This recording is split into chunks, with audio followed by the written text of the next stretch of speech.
a little bit of a longer one. I'm a poet, self-proclaimed poet. So this is one from after one of those days at work. It's very short. It's called The Mute. I'm driving home in silence. My ears have suffered violence. So much sound, the endless pound on my eardrums all day.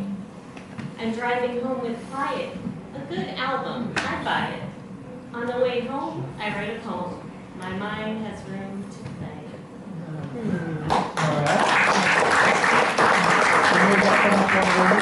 I did. I made it on the ride home and then I go.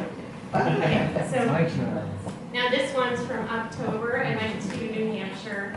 Every once in a while, I just need to get to mountains and walk on them. So this one is called Middle Mountain, October. Early, the mountains were ghosts, sheeted in calls of white. Now the fog has swum away, scared from the pool by the light. Evidently feeling expansive, the sun hadn't wanted to share. Alone it floats through the luminous blue, bakes the chill from the air. A round-faced gentleman welcomes me at the place where the path begins. He's beaming down an overly wide and mostly toothless grin. His squinting eyes are sailboats, sinking into wrinkly waves, his wizened features collapsing like tombstones into graves. He's an old and wholly jovial chap, complexion of orange, a pumpkin, in fact. A perfect punctuation atop a post that's worn and pale, whose job it is to bear the sign directing me to the trail. A plaque declares this Middle Mount. An arrow points the entrance out.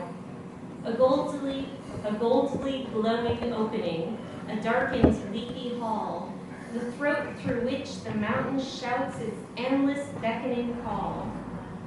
I nod at the veggie, some whimsical soul, left there on the pole for fun.